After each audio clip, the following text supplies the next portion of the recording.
Hello, welcome to another spotlight on Bernie Wrightson, and I have attempted to shoot this video a few times and I just couldn't find the right way to shoot the video. So I'm gonna try something different instead of the normal way I try to spotlight an artist. For Bernie Wrightson, because his art is so beautiful, I will keep my talking to a minimum and then just focus on the art and to show you page by page because it is gorgeous. Here's my number one.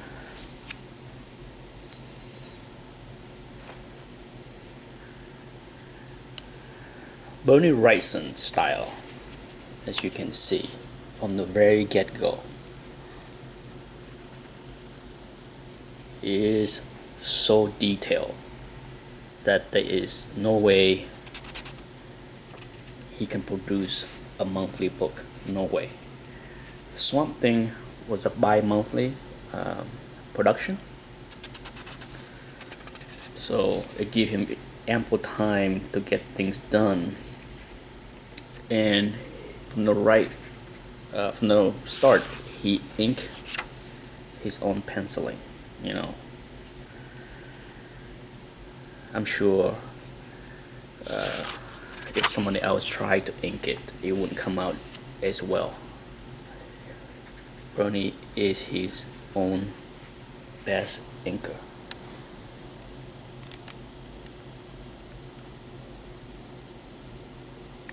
Gorgeous details.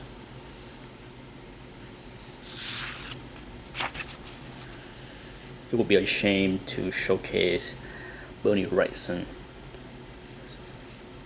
work without showing Swamp Thing's absolute masterpiece.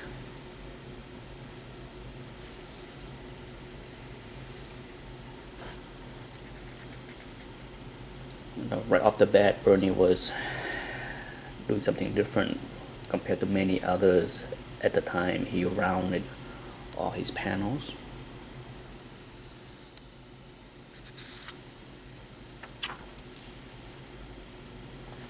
Beautiful.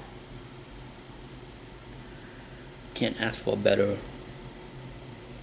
centerfold, right? Look at that. I have said this many times before that if there's an artist that would look great in black and white, it would be Bernie Wrightson. I would have no problem with this book if it will produce just black and white. In fact, I prefer it in black and white.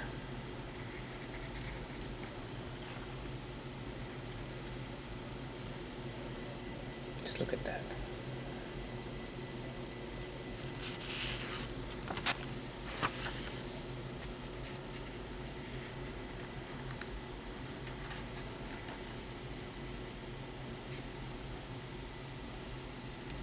Hopefully I'm doing justice to Mr. Wrightson as far as trying to showcase his talent.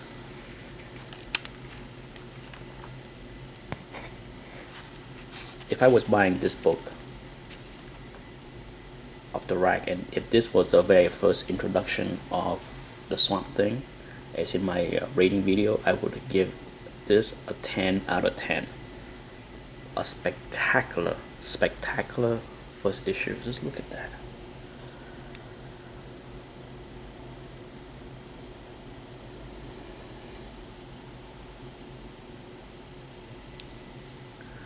The familiar horror pose of the finger pointing first person view.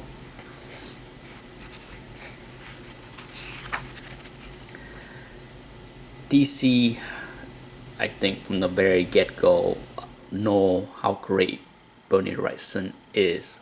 Forget about what he's going to be. They already knew how great he is. So it's not very seldom that you get this kind of write-up.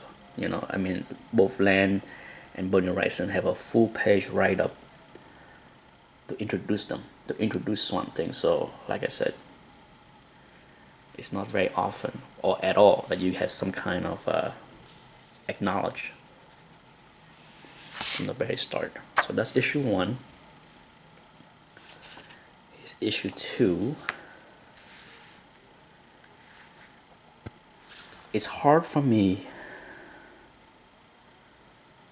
to even try to pick favorites as far as what's my favorite covers from 1 to 10. I love them all. They all have their unique beauty and charms. Issue 1 may have the weakest splash page, but then going forward,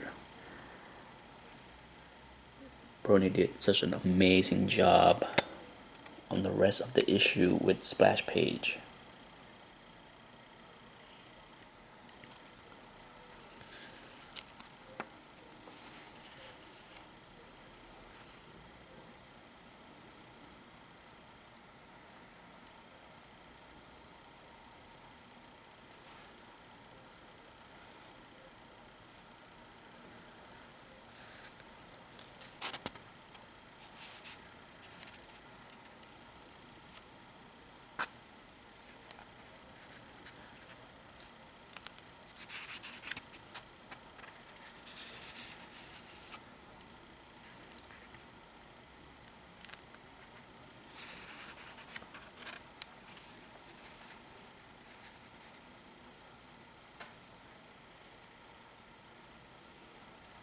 Just look at this page. Bernie gave us every issue a beautiful, at least one full page masterpiece.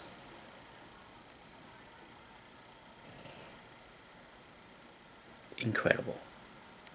Right there.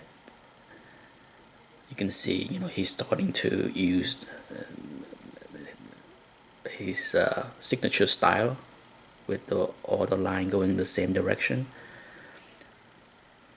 He was doing it already in other panels, but if you were to look at one big page, look at this one, unbelievable. Like I said many times before, even Bernie Wrightson, if only, he might be the only artist I know out there that can make cloud sexy. Beautiful. Look at that mountain, gorgeous. Often, when I read comic books, I skip over a lot of the background arts, but with Bernie Wrightson, I have to look at everything.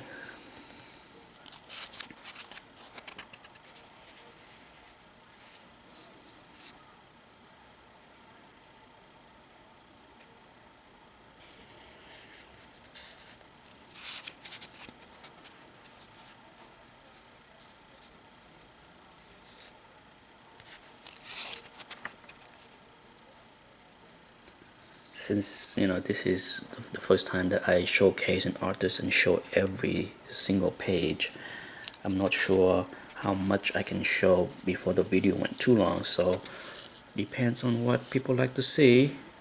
If this is how they like to see the next few videos of Bernie Wrightson, then I will continue to do it this way.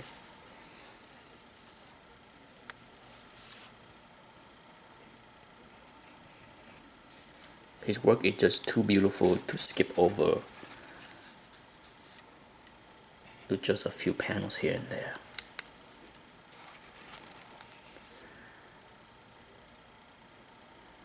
Before Frank Miller made famous the use of the panel this way, which is very common in Daredevil, Bernie was doing it. I'm not saying Frank Miller copied that style. I'm sure they are neither has. I'm pretty sure Bernie Wrightson didn't start to do, didn't invent this methods, but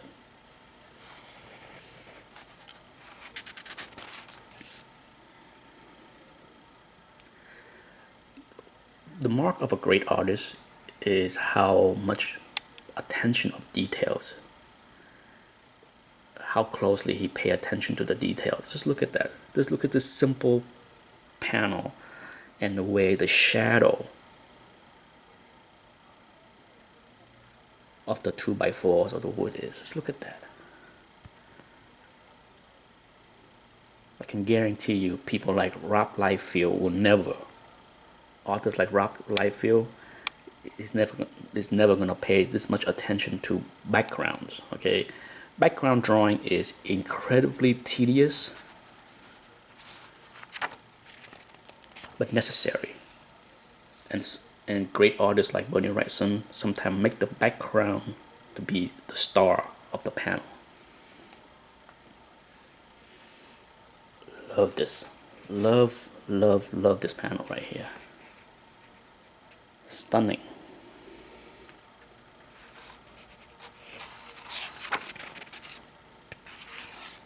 Okay, let's do one more. Trying to keep the video not too long. Issue number 3. Gorgeous book.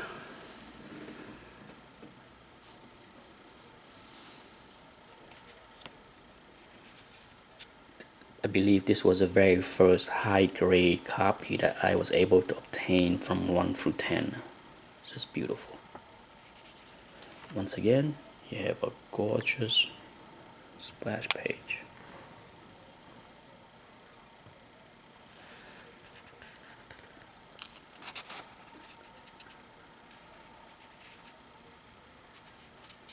Bernie Wrightson also did the coloring for many of these issues. He didn't do all of them, but I believe he did the coloring for 3 or 4 of the issues. And I believe this is one of them where he did the coloring. Just look at that. Like I said, Bernie have a way to draw the background so that it is also the star.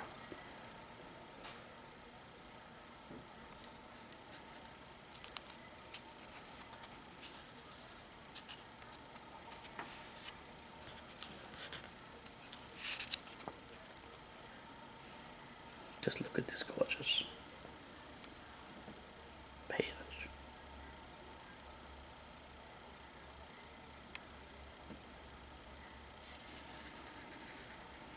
The one inker that I think would have done an incredible job with Bernie, and I would love to see a team up with them, is of course the great Tom Palmer.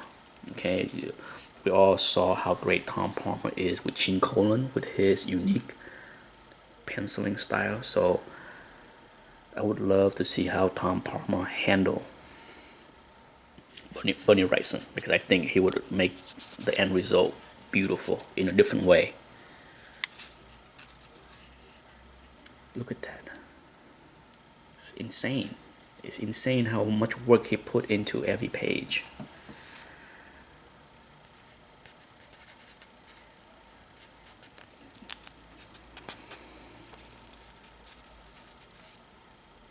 Just look at this.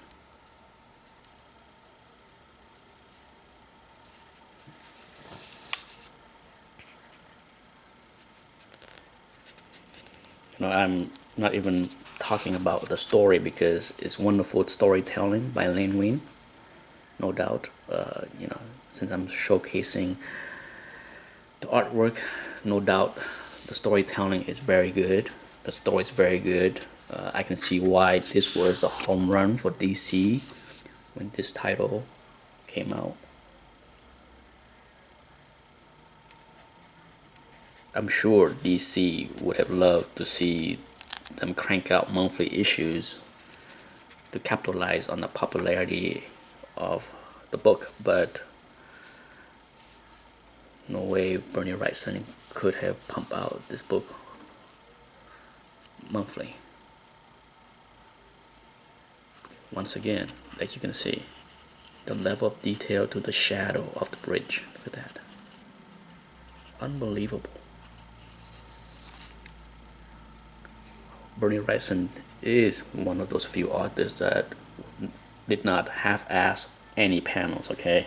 Every panel was laid out with considerable thoughts and attention. You gotta give him the big prop for that.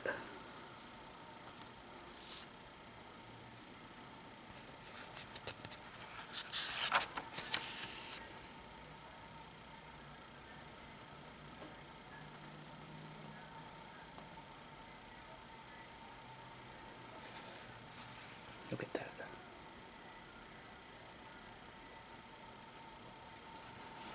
Beautiful.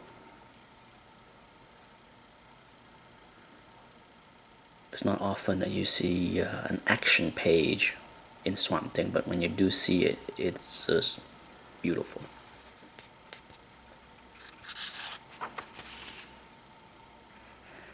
Okay, I think I will end the video here at the end of issue number 3, since I think it has run long enough.